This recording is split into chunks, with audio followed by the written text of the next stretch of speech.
This is from the Varim. The words are from Moshe, known as Moses. It is the concluding book of the Torah, which is teaching. And here is the instruction, the guidance.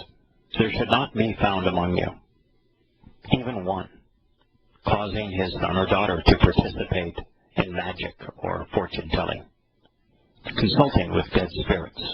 I should stop here and say that those who knew Pope Francis best at the time that Bergoglio was in his isolation and Jesuit prison confinement in his red and deadly room, said that he prayed like a saint, calling on dead spirits for support, praying to saints, praying like a saint, is what this admonition from God is all about. There should not be found one among you who beguiles by summoning such spirits. He would always pray facing the statue of what he called Saint Ignatius, the founder of the Jesuit order. There should not be one among you who causes the premature death of others by way of destructive worship of heathen deities. All of the trinity of Roman Catholicism are heathen deities. All who do these things are an abomination, hated and detested by Yahowah. I would tell you, Kirk, without equivocation, that the man whom God hates the most today, of all humans, the one that he would say, I am most disgusted by this individual, is the one being celebrated by 1.5 Roman Catholics as their Holy Father. They've chosen him over God. Sure they have. You talk to Catholic about this, they just throw rocks at you. Yeah, exactly. They would absolutely throw rocks at you, but yet it is so obvious. Just read the man's past. Just read Yahowah's statements. He's the living embodiment of everything God said he detests. By the way, we've talked a lot on this program about our problem isn't that we hate. It's that we don't hate enough. Right. What did God say here? Is he loving of all people, including those who are leading others astray, like through the means of Roman Catholicism, or do you say he hates them? Well, he hates them. He's always hated certain people. He wiped out the world one time to save Noah. You're right. I mean, that ain't an act of love. You know, I've tried, for the most part, with a few exceptions, to direct my disdain at religion and politics and militarism and human institutions, human doctrines. And they're worthy of condemnation. And for the most part, that is where I have directed my attention, is exposing and condemning Islam. Now, surely based upon Muhammad being a pervert, but Islam based upon the Islamic scriptures. Christianity based upon the Christian New Testament. Judaism based upon the Talmud. And yet that is not what God is saying here. He is not. He's telling you that the ways of the Gentiles, that these disgusting religious practices are repulsive to him, but he's saying that those who engage in these things, those who promote these things, are an abomination to him. It's not just the practice, it's the practitioner. Oh, yeah, it's very personal right here. Yeah. But you have to remember, he's the same guy that said plague of death to Paul. Multiple times, over and over and over again. Told us so many times through the prophets, calling him out by name, Shaul, saying he's the plague of death. Now, this is also interesting. You're going to hear this in Jeremiah. This demon-possessed pope, Bergoglio, Pope Francis ultimately cited Yirmiyah, identified himself with Yirmiyah. Yeah, that's a stretch. Now, here's what Yahowah had to say through Yirmiyah. Hear the word which Yahowah proclaims. He didn't say, hear the word which I proclaim. He didn't say, hear the word which the vicar of Christ proclaims. He didn't say, hear the word that the church proclaims. He didn't say, hear the word that the Pope proclaims before Congress. He said, hear the word which Yahowah proclaims. Yahowah proclaimed. Didn't even say Jesus, did he? No, which Yahowah proclaims. To you, old household of Yisrael, meaning those who engage and endure with God. Yahowah says, do not conduct your life in the ways of the Goyim nations. Is the Roman Catholic Church a celebration of all things Goyim? All things distinct from Judaism? There's never been a more perfect example of it. As a matter of fact, Roman Catholicism in Imperial Rome emerged out of the Hadrians' great animosity for all things Israel. Israel, yeah. Yeah. He would soak the Torah in water and then set people ablaze with the Torah wrapped around them so that the Torah would slow their agony. He renamed Jerusalem after himself. After Rome had destroyed the Yahowah's home there on the Temple Mount, on Mount Moriah, he erected a temple to himself. Rather than lifting Jews up, well, he did lift them up, crucified them by the tens of thousands. And it was out of this overt hatred of all things Rome. When Constantine, for example, had his Edict of Milan, all religions became lawful, except Judaism. And Theodosius just perpetuated that some 60 years later. And he established Christianity. All you got to do is read Cassius Dio, the foremost apologist for Roman Catholicism at the time, and his awesome rhetoric against Jews. That's why when I did Louis Freeh's show, who's Jewish, the other day, he said, when he grew up, the Roman Catholic kids in his neighborhood would scream at him and say, you killed Jesus. Our parents tell us that Satan leads little Jewish boys to their demise. This is Roman Catholicism. It's the antithesis of all things Israel. It is, for example, not the Jerusalem Catholic Church. It's the Roman Catholic Church, the very beast that Yahowah said was the most menacing of all of human history. So why can't anyone see that? Do not walk in the ways of the Gentile nations. The Trinity is a Gentile concept. It was formed first in Babylon, but it was promoted by every pagan religion thereafter. Father, Son, and Mother Earth, or Mother, the Queen of Heaven, the Mother of God, as we find it in Roman Catholicism. And all the deities of all of the pagan Gentile nations were always with that Trinity. Their God always died and was resurrected. They celebrated Easter and Christmas. They worshipped on Sunday because their God was represented by the sun. They had holy water. They had priests. All of it. Yeah. From holidays to the actual doctrine itself. Even the names of the deities, from church to grace to the Lord.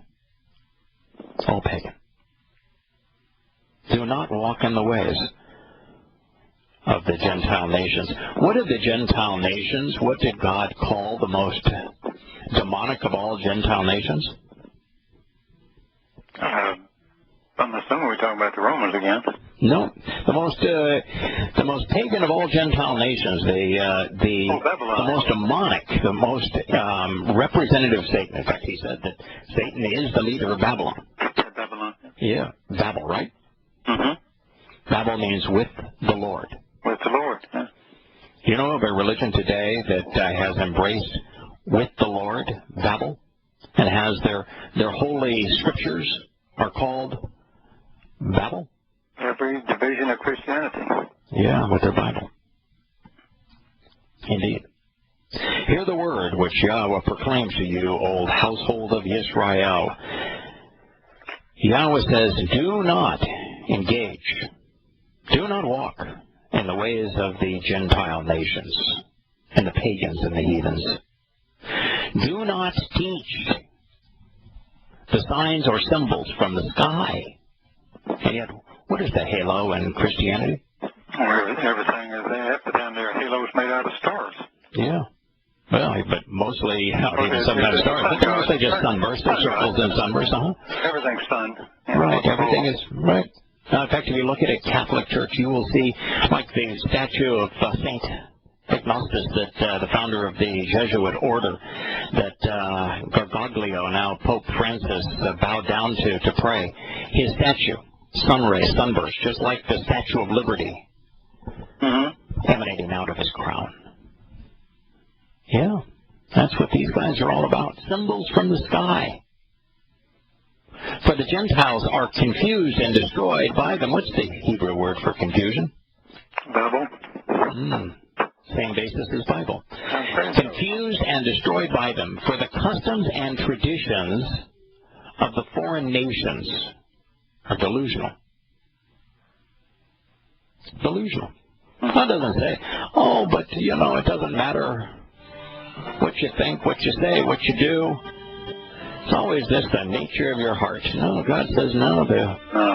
The ways of the Bible, the ways of the Trinity, the ways of the Lord, the ways of religion, the ways of cultures of nations, they're delusional and thus deadly.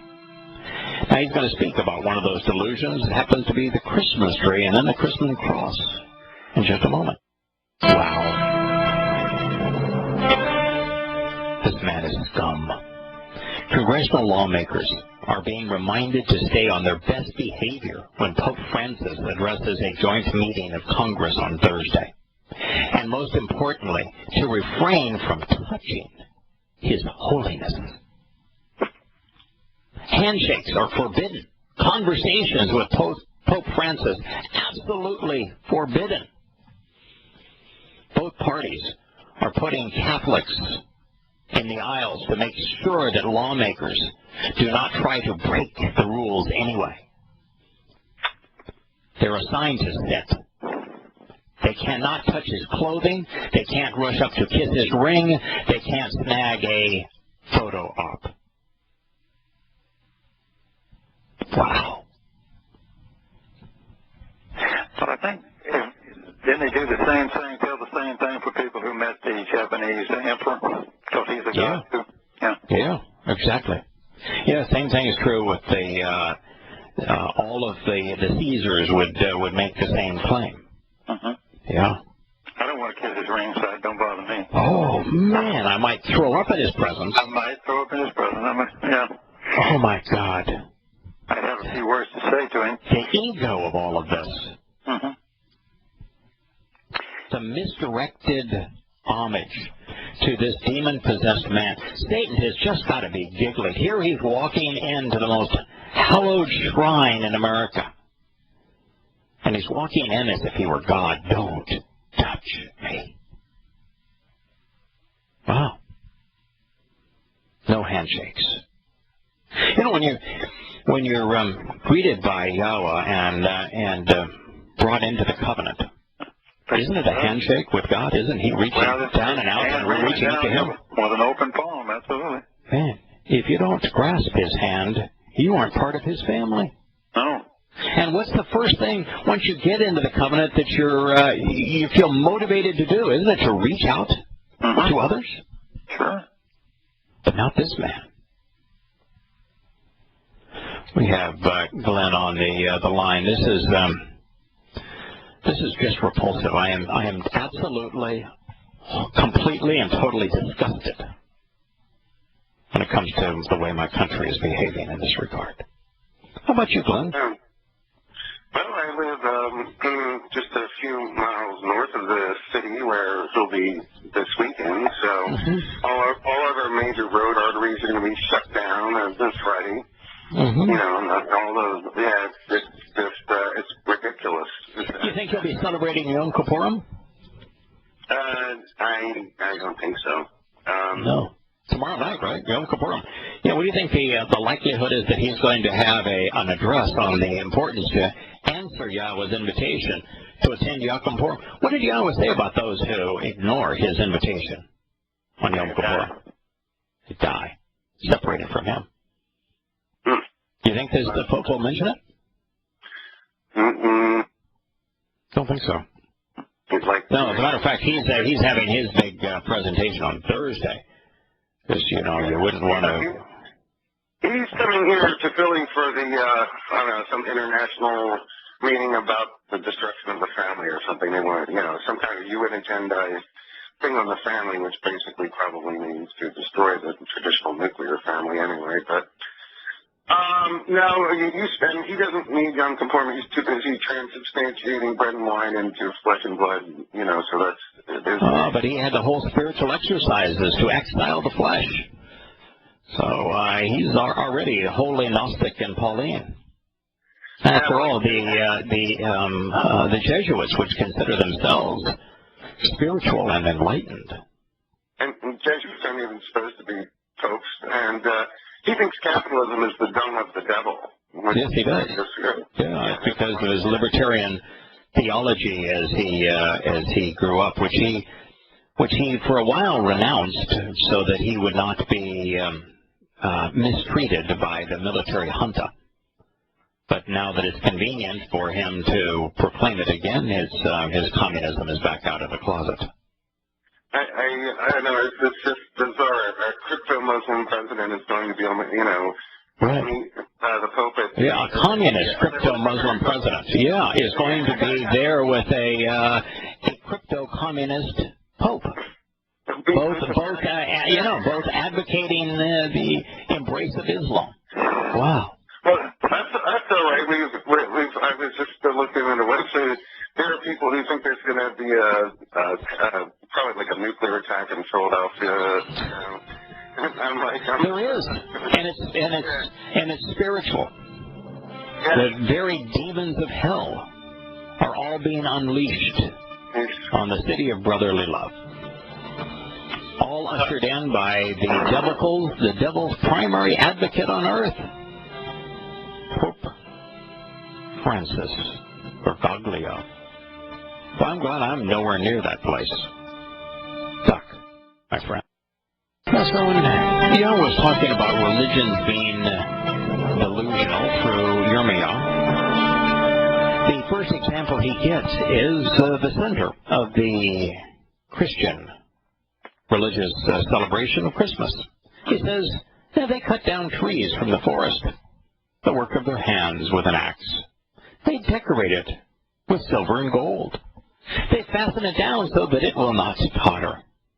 Their trees are like finely decorated cultic objects. They can't speak. They can't walk. They must be carried. Don't revere them. Indeed, from them there is nothing beneficial. It's the Christmas tree. Yirmiyah then says, there is none like you, Yahowah. You're powerful. You're great. Your personal and proper name is mighty. Who wouldn't revere you? Indeed, it's your due. For in all of the wise men and Gentile nations, and in all of their empires and their governments, there is none like you. They are altogether stupid, unreceptive and foolish, lacking understanding, and their doctrines and teachings of delusional idols made of decorated wood. You know, I read that in high school. You did? And I kept going around saying, why don't we put up Christmas trees? Yeah. Are all of their delusional teachings made of decorated wood? What was the statue of, that this Pope was bowing to? Saint Ignatius. The cross. Painted wood. Yeah, but the crucifix that was painted in it's put your God on a stick and hold him up. You know, with that the ventriloquist that has the jalapeno on his stick? You know, they've got God on his stick. The big symbol of Catholicism. You will not be invited after that. Here is God on his stick. The jalapeno on his stick, and just like the ventriloquist, they talk for him. They tell you what the God on his stick has to say. Yes. In fact, we're going to do the sign of the God on his stick. And we're going to bow down to the God on the stick. Oh, gosh. I mean, you know, it's exactly what God's got to be saying of this moron, His holiness, who can't be touched. You know, there's going to be a lot of touching of that buffoon in eternity, I'll tell you that. He's going to be right up there close and personal with the very demon that possessed him so many years ago. God on a stick, Roman Catholicism, Christianity, the God on a stick. You know, I think it's interesting that all this papal foolishness is occurring, you know, right around the time of Yom Kippur and all of these predictions. There are a great many people who have been really watching September 23rd and several subsequent days this week for cataclysm. And I'm always reminded of this idea of like the metaphor of when you sell a car or a house, how you highball the price. You put the price higher than what you actually expect to get to allow room for negotiation. And sometimes I wonder if all this cataclysmic stuff isn't sort of the highballing of things such that I think we just lost Glenn, and I'm sorry, Glenn. We didn't cut you off. That was your telephone. You know, it's interesting that there are so many predictions of cataclysm on the Day of Reconciliations. Why do you think God would choose the day to reconcile His relationship with Yahowah and Yisrael in opposition to these Gentile religious and political schemes on the Day of Reconciliation? Why on reconciliation would there be divine punishment? Well, that's the demarcation. I mean, it's the last call. Wow. You come to me or you don't get it, or there's no other option. Yeah, but, you know, God is not in the business of perpetrating affliction on this day.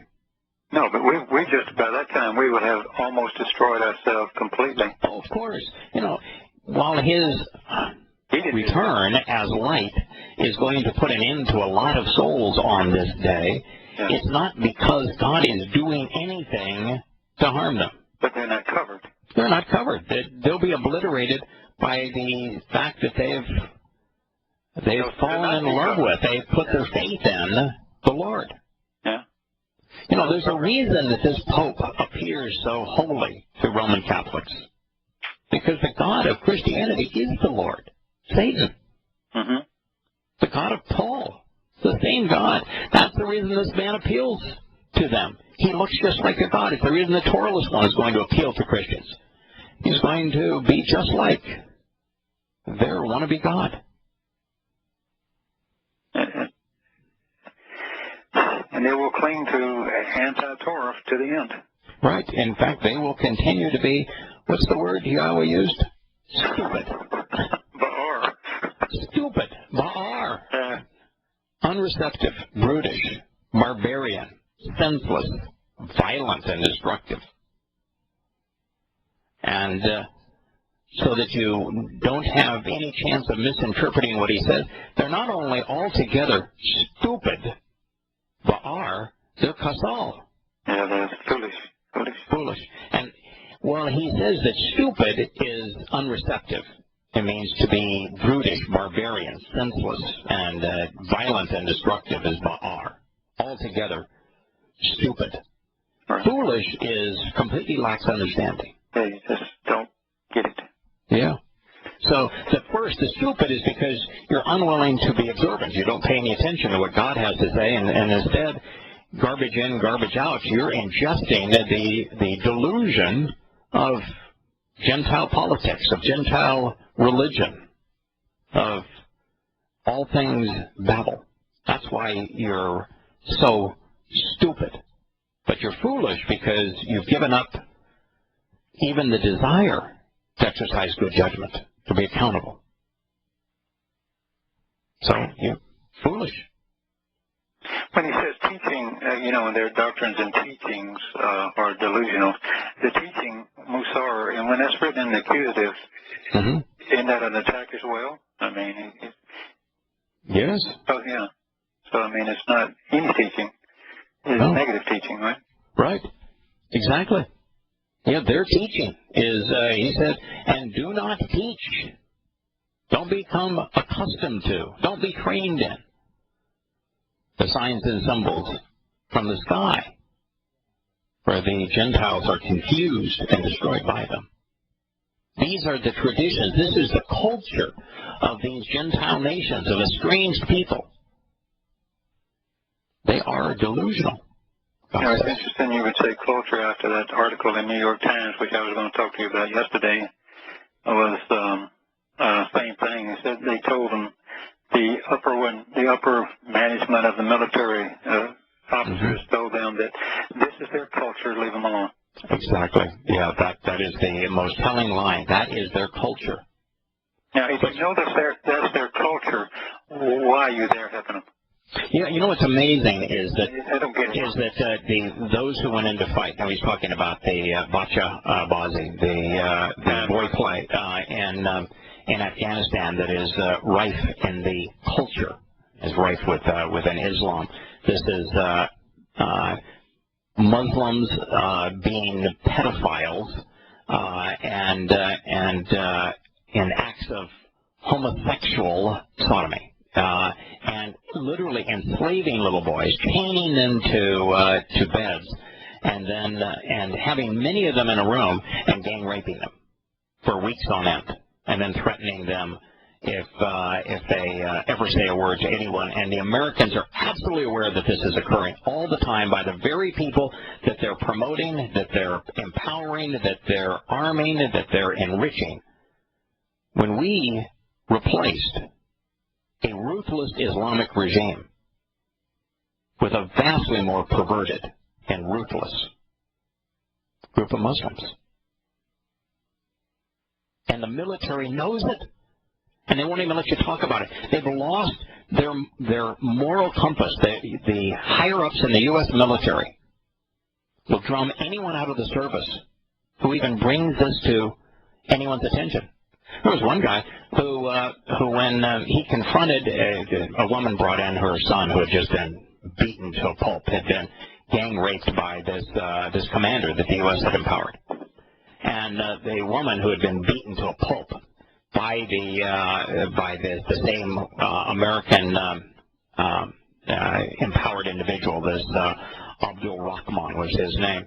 And she went to complain to free her son from being chained to a bed and sodomized, and they beat the pulp out of her. So she brought her son, and she came to a captain, a Marine captain, and said, "This is what Abdul-Rahman has done to me and to my son. And he's done so on your base, in your presence. You brought this on us."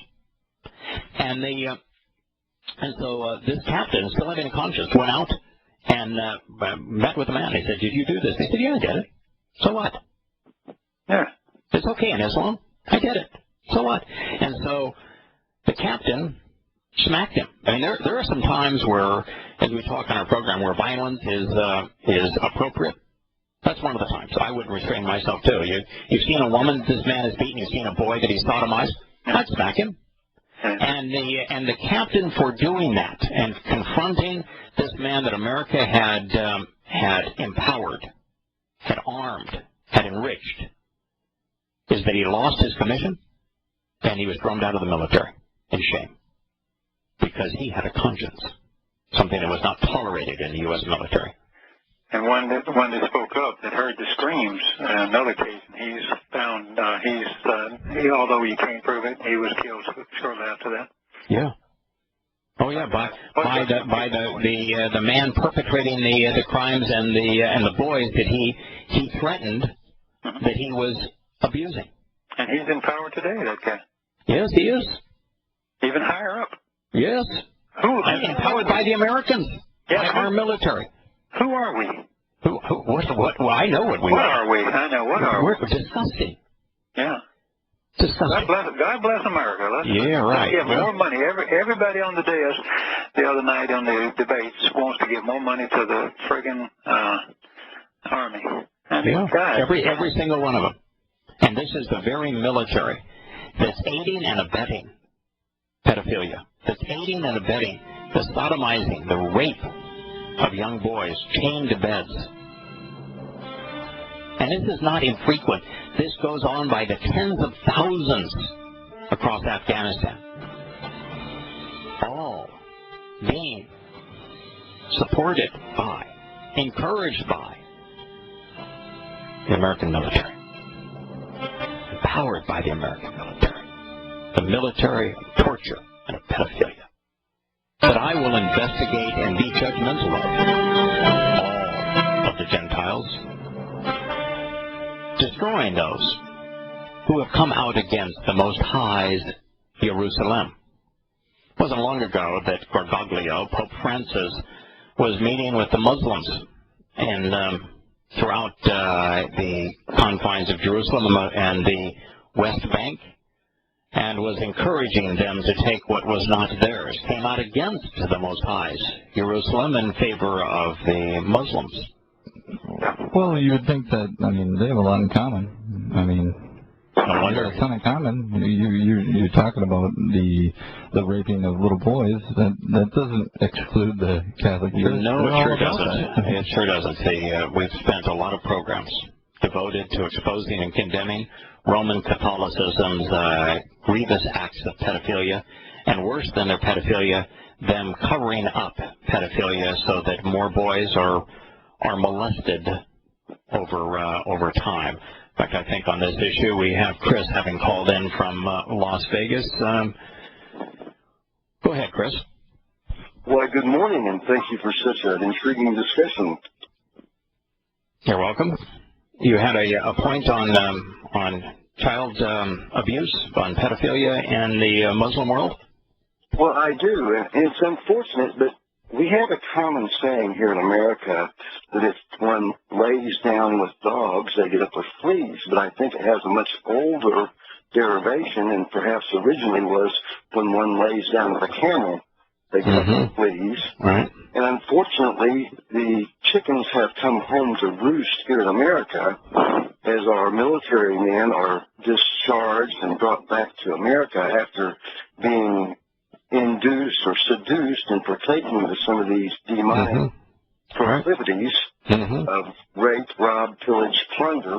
Right, taking place in Afghanistan and Iraq, where we become up close and personal with the demonic nature, the destructive nature, the disgusting nature of Islam. And yet today we're sent over there to serve those people, and they're saying, what on earth are we doing? And so they're coming back home. But they're affected, aren't they? They are very much so, but there is a very deep embedded infestation of these same demoniacs within American law enforcement, clergy, and academia, and other areas, of course. Yeah, and Chris, I think that while the Roman Catholic Church has taken pedophilia to an art form, and while sexual abuse in America's military is rife, and sexual abuse on America's academic campuses is rife, there's a whole series of articles just released on those things. The one difference is that in the world of Islam, the systematic kidnapping, enslavement, and sexual abuse of little boys is perpetrated by the leaders of that society and is condoned. In America, when we do find out about it, at least there are enough people with a conscience that we are horrified by it and condemn it. So there is a significant difference. So I will agree that pedophilia and rape and the abuse of women and children is rife in America's institutions. Well, and it's covered up here by the media just like it is over there. They keep the lid on these debaucheries, these perverse activities, including murder in many cases. Yeah, that's true.